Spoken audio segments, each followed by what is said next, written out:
Hello વિદ્યાર્થી મિત્રો, હું તમારું માનવ ક્લાસીસમાં ફરી હાર્દિક સ્વાગત કરું છું. તો ચાલો આજે આપણે આઈડિયલ સ્વપોથીનો ધોરણ 6 નો ગુજરાતીનો 12મો પાઠ લાવી રહ્યા છીએ. તો ફટાફટ આપણી ચેનલને લાઈક એન્ડ સબસ્ક્રાઇબ કરવાનું ભૂલતા નહીં અને ફટાફટ શેર પણ કરો, જેથી તમારા વિડીયો બધાને મળી રહે અને એ પણ જોઈ શકે. તો ચાલો 12મા પાઠનું આપણે સોલ્યુશન સ્ટાર્ટ કરી. તો સૌથી પહેલા એનું નામ અને એના લેખક કોણ છે એ જોઈ લે. તો કે નામ છે અપરાજય, પછી એનું નામ, એના લેખક કોણ છે? ધ્રુવ ભટ્ટ. હવે એનું વિકલ્પનું સોલ્યુશન કરી. તો કે પાર્થ કોનું નામ છે? તો કે અર્જુનનું. દ્રોણે કૌરવ સૈન્યને યુદ્ધ માટે કેવા આકારમાં ગોઠવ્યું છે? તો કે પદ્માકાર. પુત્રના મૃત્યુથી કોણ ખૂબ ગુસ્સે ભરાયો? તો કે દુર્યોધન. એક સાથે 6 યોદ્ધાઓનો સામનો કરતા કોનો રથ ભાંગી ગયો?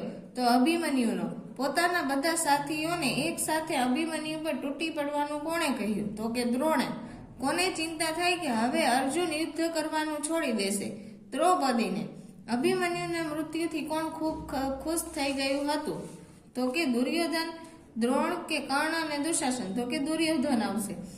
કોને ખબર પડી ગઈ કે પોતાનો વીર પુત્ર મૃત્યુ પામ્યો છે? તો કે અર્જુનને. હવે નીચે એની ખાલી જગ્યા તમને આપેલી છે. પહેલી ખાલી જગ્યા છે, 13મા દિવસે સવારે શત્રુઓએ ખાલી જગ્યા યુદ્ધ માટે પડકાર ફેંક્યો? તો કે અર્જુનને. ધૃષ્ટદ્યુમ્નને પોતાની ખાલી જગ્યા યુધિષ્ઠિર પાસે દર્શાવી? તો કે ચિંતા. સવારનો તડકો આ કુમળા યોદ્ધાના ખાલી જગ્યાને દીપાવતો હતો? તો કે ગૌરવ વર્ણ. પછી રથમાં બેસવા જતા અભિમન્યુને ખાલી જગ્યાએ વહાલથી પાસે લીધો? તો કે દ્રૌપદી. અભિમન્યુએ શ્રણ માત્રામાં જ પદ્મને ભેદીને દ્રોણના ગર્વના ખાલી જગ્યા કરી નાખ્યા? તો કે ચૂરે ચૂરા.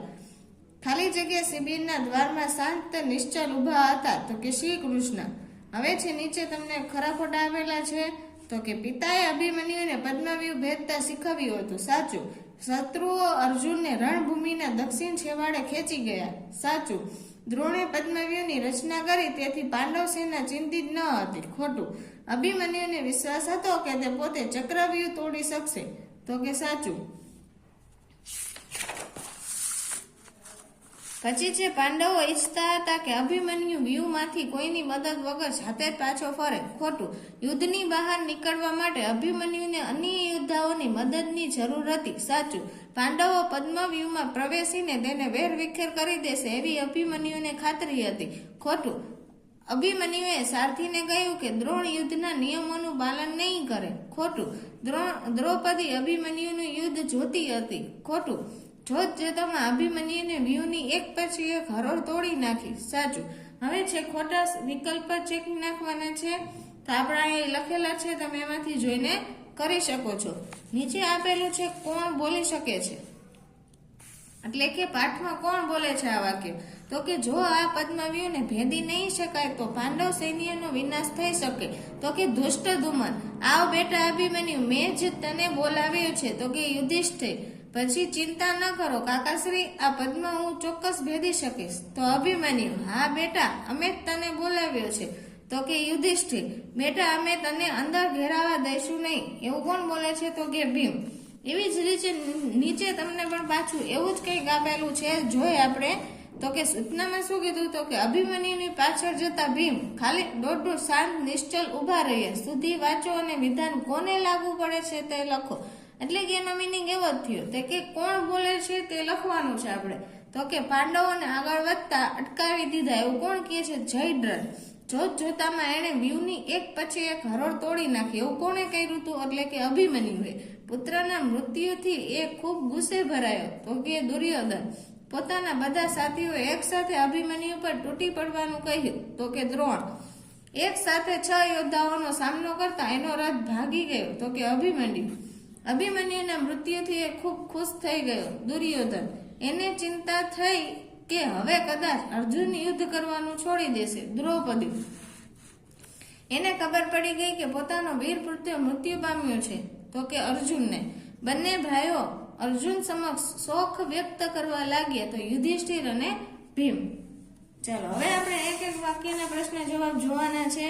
પહેલો પ્રશ્ન છે પદ્મવ્યૂહને ભેદવા માટે કોણ કોણ ચર્ચા કરતા હતા? તો કે પદ્મવ્યૂહને ભેદવા માટે યુધિષ્ઠિર, ભીમ, સાત્યકી, ધૃષ્ટદ્યુમ્ન અને દ્રૌપદી.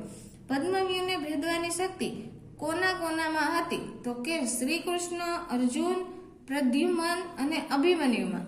અભિમન્યુએ ધૃષ્ટદ્યુમ્ન તરફ ફરીને શું કહ્યું? તો કે ફરીને કહ્યું કે મામા આજ્ઞા આપો, હવે સમય થઈ ગયો છે. અભિમન્યુના રથનો સારથી કોણ હતો? તો કે સુમિત્ર. અભિમન્યુની પત્નીનું નામ શું હતું? તો કે ઉત્તરા. પાંડવોને કોણ આગળ વધતા અટકાવી દીધા? જયદ્રથે.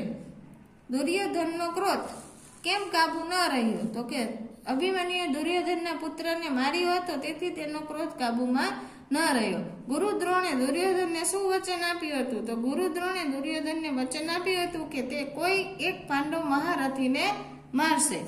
હવે છે ટૂંકમાં ઉત્તર આપો.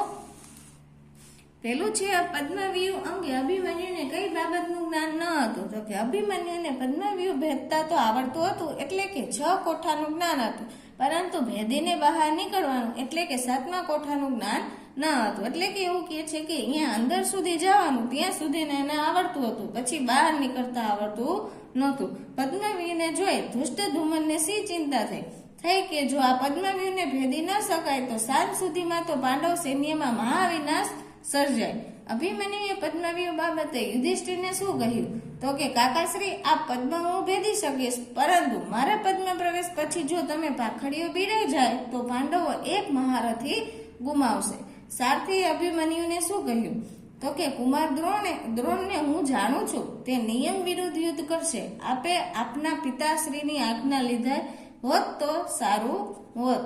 દ્રોણના ગર્વના ચૂરેચૂરા સી રીતે થયા? તો કે દ્રોણને એવો ગર્વ હતો કે પદ્મવ્યૂહ ભેદી શકશે નહીં, પરંતુ તરુણ અભિમન્યુએ સ્વયં દ્રોણની હાજરીમાં પદ્મને ક્ષણ માત્રામાં ભેદી નાખ્યું, એટલે દ્રોણના ગર્વના ચૂરેચૂરા થઈ ગયા. પછી છે 6થો પ્રશ્ન. તો કે શું બન્યું હોત તો અભિમન્યુ બચી શક્યો હોત? તો કે જો અભિમન્યુ માના ગર્ભમાં 7મા કોઠાનું પૂર્ણ જ્ઞાન મેળવ્યું હોત અને તેના કાકાશ્રી પાંડવોને પદ્મમાં પ્રવેશતા જયદ્રથે રોક્યા ન હોત તો અભિમન્યુ બચી શક્યો હોત. ચલો, નીચે તમને મુદ્દાસર એટલે કે પ્રશ્નના ઉત્તર આપેલા છે, જે મોટા માર્કમાં પૂછાય છે. તો એવી રીતના જ છે બધા પ્રશ્નો, એમાંથી જોઈને તમે કરી શકો છો.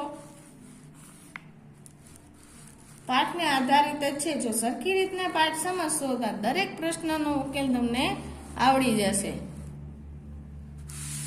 આવા જો ટૂંક નોંધું છે, એટલે કે આપણે સમાજમાં જે રીતે ટૂંક નોંધ આપે, એટલે આ પાત્ર પરિચય છે એના વિશે, તો એ પરીક્ષામાં પૂછે છે. ખાસ કરીને તમારે પાકું કરી લેવું ફરજિયાત છે. ચાલો, નીચે તમને આપેલો છે સાચા અર્થ પર રાઈટ કરો. પછી છે ખાલી જગ્યા પૂરવાની છે. ઉપર તમને એના જવાબ આપેલા છે, એ રીતે જે મેળ આવતો એ રીતે તમારે એમાં જવાબ લખવાનો રહેશે.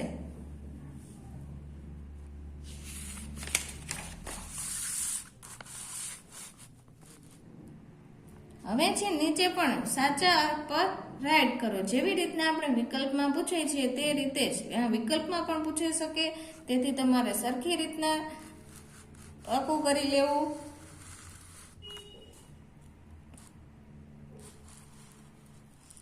હવે નીચે છે વાક્યોમાંના લીટી દોરેલા શબ્દ ધ્યાનથી જુઓ, તેનો ઉપયોગ કરી નવું વાક્ય બનાવવાનો છે.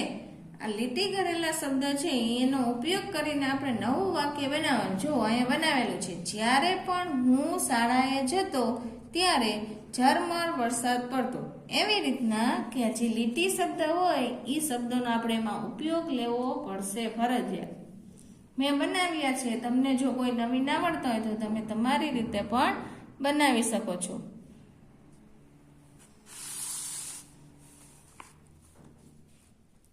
ચલો, નીચે કુલ 10 છે. એના પછી તમને આપેલું છે જો પદ્મને ભેદી ન શકાય તો સાંજ સુધીમાં તો પાંડવ સૈન્યમાં મહાવિનાશ સર્જાય.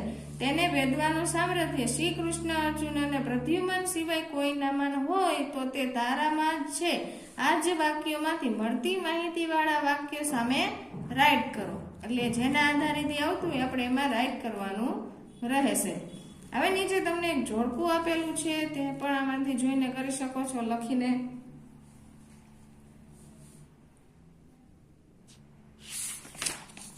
ચાલો પાછળ છે વાર્તા ને ઘટનાક્રમ, એટલે કે પહેલા કયું વાક્ય આવતું હોય તે આપણે ગોઠવવાનું છે પાઠને આધારિત. પછી નીચે આપેલું છે કે ઘટના યુદ્ધ પહેલાની હોય તો તેની સામે પહેલા, યુદ્ધ પછી બની હોય તો તેની સામે પછી, અને યુદ્ધ દરમિયાન બની હોય તો તેની સામે દરમિયાન લખવાનું રહેશે. હવે પાછું નીચે આપેલું છે ખાલી જગ્યા પૂરો, એટલે ઉપર કાઉન્સમાં આપેલું છે જેમાં જેનો ઉપયોગ થતો હોય તે આધારે આપણે સંયોજક મૂકીને ખાલી જગ્યા પૂરી કરવાની રહેશે. ચાલો હજી પણ છે આગળ ખાલી જગ્યા, 2 પેરેગ્રાફનું છે હજી આ બાજુ. હવે છે વેર વિખેર થઈ ગયેલા શબ્દોની વ્યૂહરચના એવી કરો કે જેથી વાક્ય સાચું બને.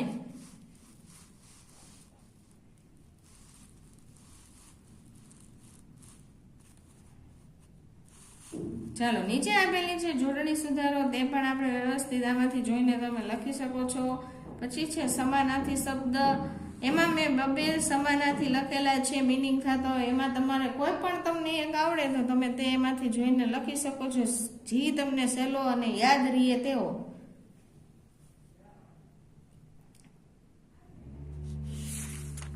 ચાલો પાછળ હજી છે અને વિરુદ્ધાર્થી શબ્દ પણ આપેલા છે એની નીચે 21 છે કુલ ટોટલ. પછી છે શબ્દ સમૂહ માટે એક શબ્દ.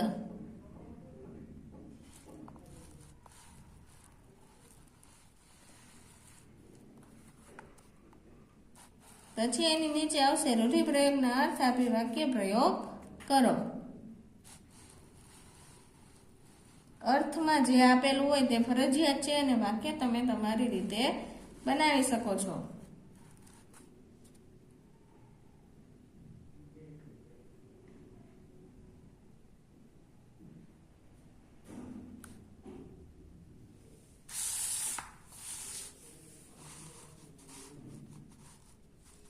ચાલો હવે છે શબ્દકોશ ક્રમમાં ગોઠવો, તો આપણે કક્કાવારી પ્રમાણે શબ્દોને ગોઠવવાના છે. સરખી રીતે કક્કા પ્રમાણે ગોઠવવાના અને બારાક્ષરીનો ઉપયોગ કરવાનો છે એમાં. હવે નીચે તમને એક સ્વામી વિવેકાનંદનું બાળપણનો નિબંધ આપેલો છે, તે પાકો કરી લેવો જો પરીક્ષામાં પૂછાય તેના માટે. તો ચાલો આ વિડીયોને આપણે અહીંયા વિરામ આપશો. તો આઈ હોપ, એવી આશા છે કે તમે અમારા વિડીયોને વધુ વખત શેર કરશો અને તમે પણ લાઈક એન્ડ સબસ્ક્રાઈબ કરવાનું ભૂલતા નહીં.